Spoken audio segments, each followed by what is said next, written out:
Muito bem, nós estamos aqui para mais um programa nesse canal do YouTube, onde estamos gravando para você um comentário bíblico. E nós vamos terminar com esse último vídeo, que é a conclusão do capítulo ou do livro de Números, capítulo 35 e 36, que alguns consideram um apêndice a partir do capítulo 33 ao livro de Números. No capítulo 35 nós vamos ver a cidade dos levitas e as 6 cidades de refúgio que Deus mandou que fosse separado. As cidades de refúgio era guardada quando alguém matava alguém, não tinha intenção de matar, foi um acidente, então ele ficava na cidade de refúgio. Era lá que ele se refugiava da mão do vingador. Senão o homem que derramasse sangue, o seu sangue seria derramado. E vamos ver também o casamento de herdeiros e herdeiras, como é que funcionava. Então agora nós vamos começar com a cidade dos levitas, capítulo 35 de Números. E falou o Senhor a Moisés nas campinas dos Moabitas. Note que Moisés estava ainda nas campinas dos Moabitas, esse é o ano 40º, junto ao Jordão de Jericó, dizendo, junto ao Jordão, Jericó, eles estão prontos para passar a terra prometida. São uma das últimas instruções que são dadas. Dá ordem aos filhos de Israel que da herança da sua possessão, deem cidade aos levitas em que habite, e também os levitas darei arrebaldes ao redor delas. Então, eles iam entregar cidades aos levitas, não é? Essas seriam as cidades, e teria arrebaldes. Arrebaldes era a região ao redor. Então, ao redor da cidade, haveria 1000 côvados, 1000 côvados que o levita teriam. Depois, mais 2000 côvados para a plantação dos levitas, vinhas, não é? Então, a cidade estaria aqui, 1000 côvados, 500 metros, era onde os arrebaldos da cidade. E 2000 côvados, mais ou menos 1000 metros, seria a plantação dos levitas, os campos para as vinhas e terras cultivadas. As cidades que vão ser dadas vão ser 6 cidades, sendo que 3 vão estar desse lado do Jordão, na terra de Canaã, e 3 vão estar do outro lado do Jordão, como a cidade aqui ao norte, não é? 3 desse lado, 3 desse. 6 cidades refúgios serão dadas a eles. E terão essas cidades para habitá-las, porém os seus arrebaldes serão para os seus gados. O arrebalde é a região ao redor da cidade. Como os levitas sacrificavam, eles tinham que ter terra para os seus animais. Darei aos levitas desde o muro da cidade para fora, serão 1000 côvados ao redor. Então, voltando aqui na cidade, aqui estaria a cidade, 1000 côvados ao redor dos muros da cidade. O levita habitava na cidade, mas 1000 côvados ou 500 metros, ficava tudo para os animais, não é? Serão de 1000 côvados. E fora da cidade, da banda do Oriente, medirão 2000 côvados, depois da cidade, depois dos 1000 côvados, aí mediriam mais 2000 côvados. 2000 côvados é aproximadamente 1000 metros. E fora da cidade, da banda do Oriente, medirão 2000 côvados. E da banda do Sul, 2000 côvados. 2000 côvados da banda do Oriente, da banda do Sul. E 2000 côvados da banda do Ocidente. E 2000 côvados da banda do Norte, não é? Então, fora dos muros, 1000 côvados, depois mais 2000. Nós estamos falando de 1,5 km das cidades, pois que darei aos levitas. haverá 6 cidades de refúgio, está aqui, espalhado no Israel, 6 cidades de refúgio, 3 aqui, mais 3 aqui. Haverá, pois, 6 cidades de refúgio, a qual dareis para que o homicida ali se acolha. Então, quando alguém matava, mas a intenção não era matar, era um acidente, ele iria se acolher nas cidades. No lado da terra de Canaã, as 6 cidades eram Hebron, Siquém e Cádiz. Esse Cádiz não é Cádiz Barneia, Cádiz Barneia ao sul, Cádiz aqui ao norte.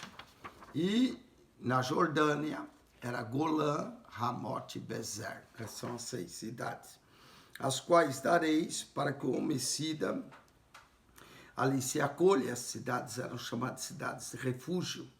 Além dessas, lhe darei 42 cidades, além dessas 6 cidades principais de refúgio, 3 do lado da terra de Canaã, 3 no lado da Jordânia. Deus ia dar para os levitas mais 42 cidades. Total das cidades eram 48, verso 7 diz isso. Todas as cidades que darei aos levitas serão 48 cidades. 48 cidades no meio das 12 tribos de Israel, né, praticamente 4 cidades em cada tribo, seria dado aos levitas, juntamente com os seus arrebaldes. Esses arrebaldes é 1000 côvados para os animais, fora dos muros da cidade, mais 2000 para a plantação de vinha, daquilo que eles plantavam do trigo, que os levitas plantariam, né? Campos de vinhas e terras que eram cultivadas para os levitas. Então, além da cidade, além dos muros da cidade, seria dado 6 cidades, 6 das 48 era refúgio, né? As 6 cidades de refúgio é Hebron, Siquém. Siquém é junto da herdade de Sicar. Jesus encontrou com a mulher samaritana em Siquém. Essa cidade era considerada refúgio. E Cádiz, ao norte, bem ao norte do mar Quinerete, bem ao norte, que é o mar da Galileia, a cidade de Cádiz. Está aqui as cidades: Hebron, Siquém e Cádiz. Do lado de cá do Jordão, seria a cidade de Golã, Ramote e Bezer. Essas são as cidades consideradas cidades de refúgio. E as cidades que derdes de herança aos filhos de Israel, do que tiver muito, tomareis muito, e do que tiver pouco, tomareis pouco. É sempre, a divisão é igual. Cada um dará das suas cidades dos levitas, segundo a sua herança para herdar. Então os levitas iam herdar essas cidades na terra de Israel. Vamos falar das 6 cidades de refúgio. Falou mais o Senhor a Moisés, dizendo: fala aos filhos de Israel e disse-lhes: quando passardes o Jordão, a terra de Canaã, fazei com que vos esteja às mãos cidades que vos sirvam de cidades de refúgio. Cidade de refúgio era para o homicida, para que se ali acolha o homicida que ferir alguma alma por erro. Ele feriu por erro, não tinha intenção de matar. Se tivesse intenção de matar, ele morreria. E essas cidades vos serão por refúgio, por vingador do sangue. Então a pessoa, quando cometeu um homicídio por erro, se refugiava. Mas se ele fosse achado fora da cidade de refúgio, ele seria morto. Vai, diz aqui, ó: para si e da cidade vos serão por refúgio do vingador do sangue, para que o homicida não morra, até que esteja perante a congregação no juízo. E das cidades que derdes, haverá 6 cidades de refúgio para vós. 6. Das 48, 6 era a cidade de refúgio. Será de refúgio as 6 cidades para os filhos de Israel e para o estrangeiro, tanto para os filhos de Israel como para o estrangeiro, para que se hospedar no meio delas, para que ali se acolha aquele que ferir alguma pessoa por erro, matou, foi um acidente, não tinha intenção de matar, foi um erro, a pessoa se acolhia. Porém, se ferir com instrumento de ferro e morrer, homicida certamente o homicida morrerá. Se ele usasse algum instrumento de ferro, uma barra de ferro, um machado para ferir, aqui Deus disse, ele é homicida, ele tinha intenção de ferir a pessoa. Ou se ferir com pedra a mão, de que possa morrer, e ela morrer, homicida certamente morrerá. Se ele usou uma pedra, se ele usou um instrumento de ferro, a intenção era matar. Então, para esse caso, ele não iria para a cidade de refúgio. Ele seria morto, porque ele é homicida, ele tinha intenção de matar. Diz aqui, verso 18. Ou se ferir com instrumento de madeira que tiver na mão, que possa morrer, e ele morrer, homicida certamente morrerá. Então, instrumento de ferro, pedra ou madeira, ele tinha intenção de matar. E aí o vingador do sangue, o vingador normalmente era o parente próximo da vítima, podia ser um filho, se fosse jovem podia ser o próprio pai, ou se fosse mais idoso poderia ser o irmão. O vingador do sangue matará o homicida, encontrando, matá-lo-á. Então vinha o vingador, que aquele homem matou um filho de Israel, tinha a intenção de matá-lo com ferro, pedra ou madeira, tinha a intenção de matar.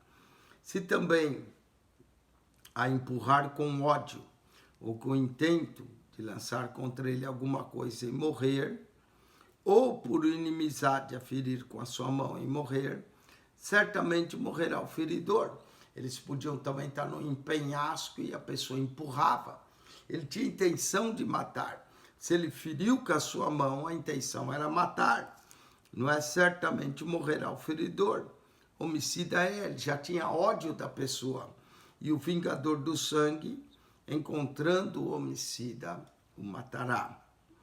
Porém, se a empurrar de improviso, vamos supor, os dois estavam num penhasco, a pessoa deu um empurrão assim só por empurrar, não tinha intenção de matar, nada, empurrar de improviso, e sem inimizade, não havia inimizade, ou qualquer ele lançar algum instrumento sem desígnio, ele de repente atirou o instrumento para o outro, trabalhando, ele não tinha intenção e pum, feriu e matou.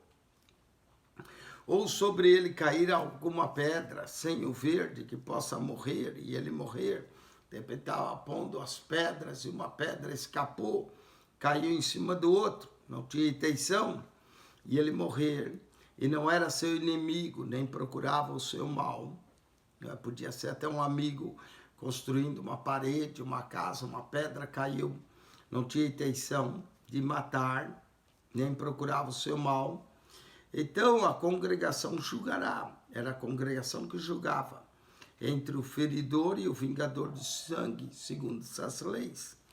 Então eles iriam julgar. E a congregação livrará o homicida da mão do vingador de sangue. Ele matou, mas não era a intenção matar. Ele atirou o instrumento, mas não era a intenção, não tinha ódio do seu irmão, nada disso. E a congregação fará voltar à cidade de refúgio, onde se tinha acolhido, e ali ficará até a morte do sumo sacerdote. Então, o homicida ficava na cidade de refúgio até a morte do sumo sacerdote. Ao sumo sacerdote a quem ungiram com óleo santo. Quando o sumo sacerdote morresse, ele estava livre.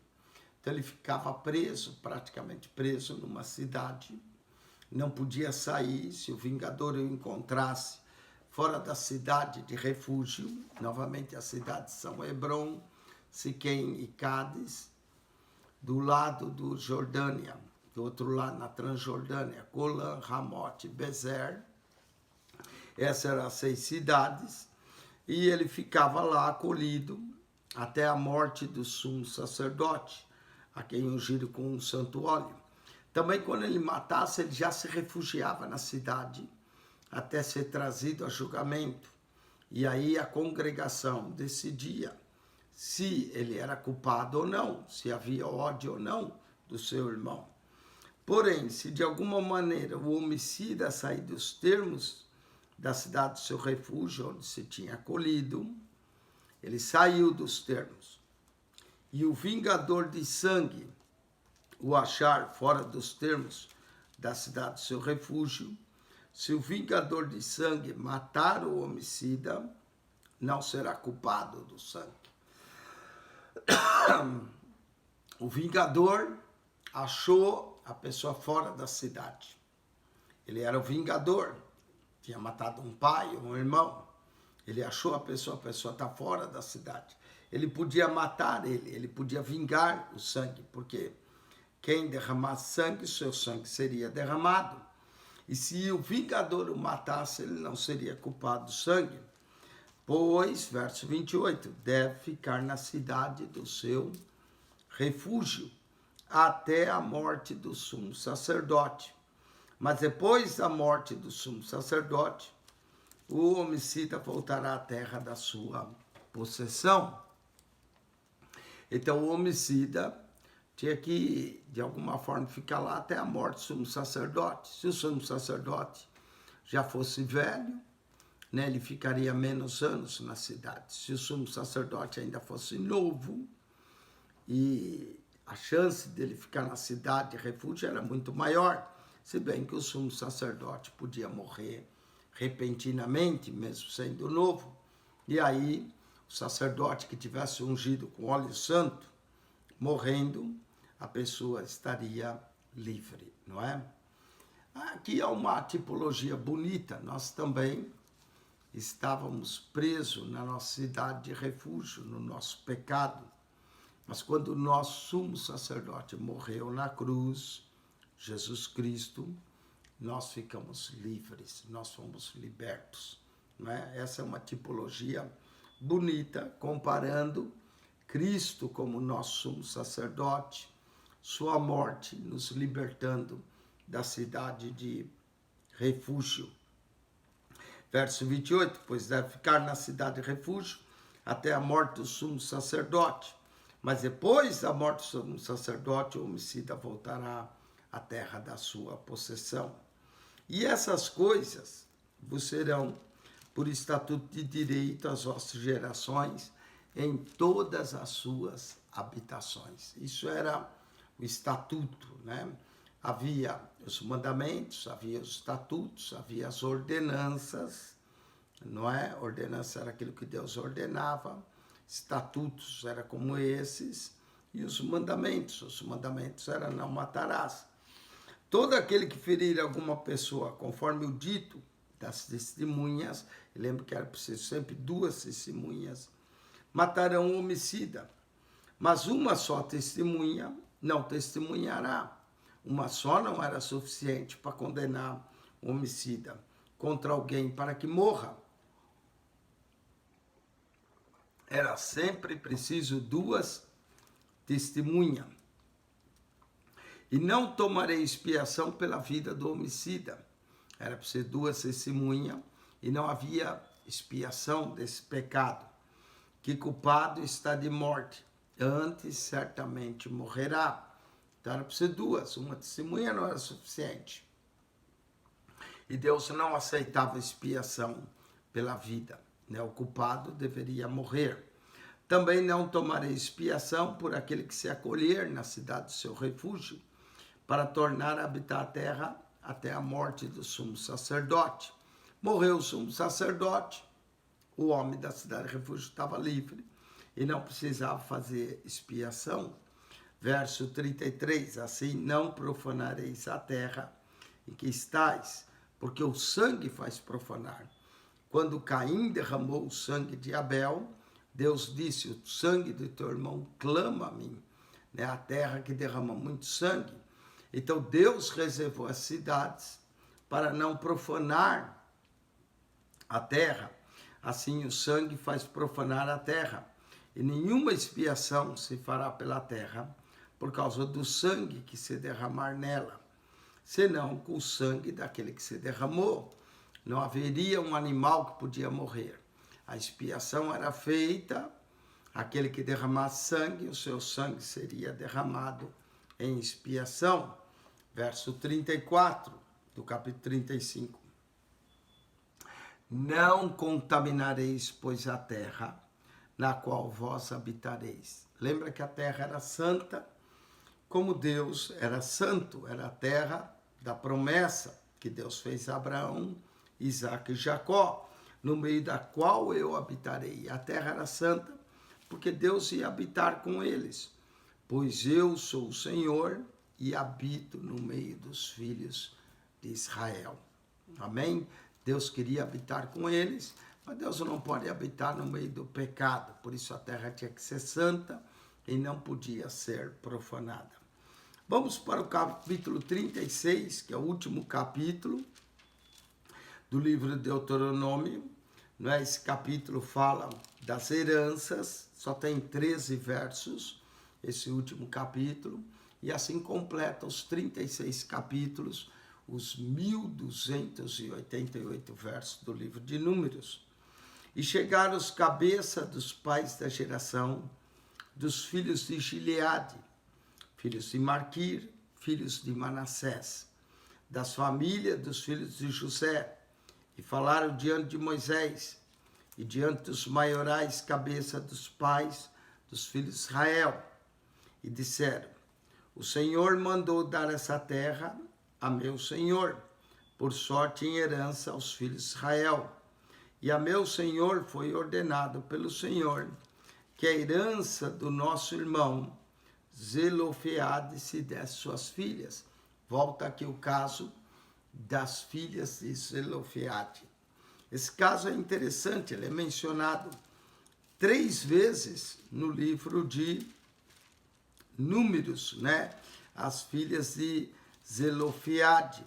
3 vezes elas são mencionadas, elas aparecem no final do capítulo 26 de Números, essas filhas de Zelofeade, aparece no capítulo 27 do livro de Números, as filhas de Zelofeade, e agora no capítulo 36.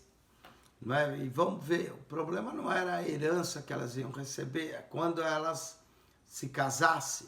Elas não podiam casar com de outras tribos, precisava casar na mesma tribo para a terra pertencer àquela herança. Então presta atenção, e casando ela com algum dos filhos das outras tribos, dos filhos de Israel, então sua herança será diminuída. Elas podiam até casar com outro, vamos supor que elas casassem com um da tribo de Efraim, pronto, elas não teriam mais possessão na terra de Manassés. Casasse com um da tribo de Benjamim, não teriam mais possessão, porque aquela possessão de terra era para Manassés. E casando ela com algum dos filhos de outras tribos dos filhos de Israel, então sua herança será diminuída da herança de nossos pais, e acrescentará a herança da tribo de quem forem assim. Ela casou, era da tribo de Judá, pronto. Ela já não teria mais possessão em Manassés. Se tirará a sorte da nossa herança, para que a terra não ficasse, mas um pouquinho lá da tribo de Manassés, agora pertence. Não, casou, ela ia para a casa do marido, e o marido tinha possessão. Vindo também o ano do jubileu dos filhos de Israel, a sua herança acrescentaria a herança da tribo daqueles com quem se casaram. Olha só que interessante, ela perderia, diminuiria a sua herança, mas no ano do jubileu seria devolvida a ela a sua herança. E viria a herança da tribo daqueles que se casaram. Assim, a sua herança será tirada da herança da tribo de nossos pais. Então, somente no ano do jubileu. Interessante, Nós temos 2 coisas aqui. A morte do sumo sacerdote, para que a pessoa saísse da cidade de refúgio. E o ano do jubileu, para que a herança é devolvida. até as dívidas eram perdoadas no ano do jubileu. Depois assiste o nosso comentário em Levítico, capítulo de número 26, o ano do jubileu. Então Moisés deu ordem aos filhos de Israel, segundo o mandato do Senhor, dizendo: a tribo dos filhos de José fala bem. Os filhos de José, Manassés e Efraim, no caso aqui é mais Manassés. Essa é a palavra que o Senhor mandou acerca das filhas de Zelofeade, dizendo: sejam por mulheres a quem bem parecer aos seus olhos, contanto que se casem na família da tribo do seu pai. Era melhor para as filhas de Zelofeade casar entre os filhos de Manassés, para que a herança permanecesse na tribo de Manassés. Então essa era a ordem, que se casem na família da tribo do seu pai. Assim a herança dos filhos de Israel não passará de tribo em tribo, pois os filhos de Israel se chegaram cada um à sua herança da tribo de seus pais. Então era preferível casar na mesma tribo. É interessante, por exemplo, no Novo Testamento, Lucas capítulo 1, nos fala de Zacarias, pai de João, que era casado com Elizabeth. Ambos eram da tribo de Levi. O levita devia casar com o levita. Depois José, que era da tribo de Judá, casa-se com Maria, que também era da tribo de Judá. Então, normalmente eles casavam entre as suas próprias tribos. Assim não afetava a herança. Assim como as filhas de Zelofeade deveriam casar entre os filhos da tribo de Manassés, não é? Então, poderia acontecer de um casamento de uma tribo a outra, mas se casasse na mesma tribo, era conservado. Portanto, os da tribo de Judá casavam entre os judaus, da tribo de Levi casavam entre os levios, da tribo de Manassés, que se casa entre a tribo de Manassés, para que a herança não seja diminuída. E qualquer filha que herdar alguma herança das tribos dos filhos de Israel, se casará com alguém da geração da tribo de seu pai. Era preferível casar entre as famílias, para que os filhos de Israel possuam cada um a herança de seus pais. Assim, essa divisão de terra não seria afetada.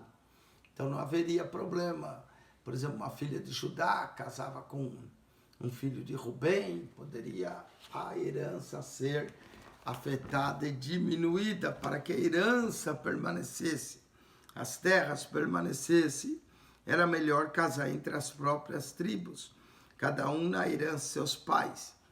Verso 9, capítulo 36, assim a herança não passará de uma tribo a outra, pois as tribos dos filhos de Israel se chegarão cada um à sua herança. Lembra que a terra era do Senhor, mas foi dada em possessão, em herança para eles.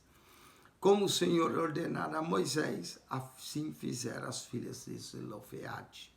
Essas 5 filhas de Zelofeade, que não tinham irmãos, que herdaram a sua herança, pois Macla e Tirza e Ogla e Milca e Noa, filhas de Zelofeade, se casaram com os filhos de seus tios. Então elas acabam se casando com seus primos. Assim permanece a herança entre a família de Manassés, não é? Diz o verso 11, pois Macla e Tirza e Ogla e Milca e Noa, filhas de Zelofeade, casaram com os filhos de seus tios, seus primos, das famílias de Manassés, filhos de José. Elas foram mulheres, assim a sua herança ficou na tribo da família de seu pai, na família de Manassés, filho de José. Esses são os mandamentos e os juízos que mandou o Senhor pela mão de Moisés aos filhos de Israel, nas campinas dos Moabitas, junto ao Jordão de Jericó. Termina junto ao Jordão de Jericó o livro de Números, não é? Então, Números cobre desde o Sinai, quando eles partem, até as campinas de Moabe, junto ao Jordão, próximo a Jericó. E assim conclui o livro de Números. E conclui também com a herança da terra, de permanecer a herança entre suas famílias. Amém? Quem esteve convosco, mais uma vez, pastor Eugênio Piacentini. Concluímos mais um livro do Antigo Testamento, o quarto livro, o livro de Números. Vamos, próximo que nós vamos comentar, o quinto livro de Moisés, chamado Deuteronômio. Deuteronômio é o nome grego, o nome em hebraico é Davarim, que significa palavras. Essas são as palavras de Moisés, a nova geração. E o livro de Deuteronômio vai concluir com a morte de Moisés, o servo do Senhor, capítulo 34. Amém? Então, volte para estudar Deuteronômio conosco. Espero que você tenha gostado do livro de Números, aprendido as jornadas do povo, das murmurações, das tentações, o número de mortes que houve tudo no deserto, a divisão da herança. A Bíblia fala de mandamentos, fala de estatutos, de ordenanças, de juízos. Não é? Juízo termina aqui com duas palavras, mandamentos e juízos. Juízos são decretos que são dados ao povo. Amém? Tudo que Deus faz é justo, é maravilhoso. Que Deus vos abençoe ricamente em Cristo Jesus. Quem esteve convosco, pastor Eugênio Piacentini, que a graça de nosso Senhor, Jesus Cristo, o amor de Deus, nosso Pai, e a comunhão do Espírito Santo seja com todos vós. Amém. Deus vos abençoe. Um beijo no coração de vocês. Amém.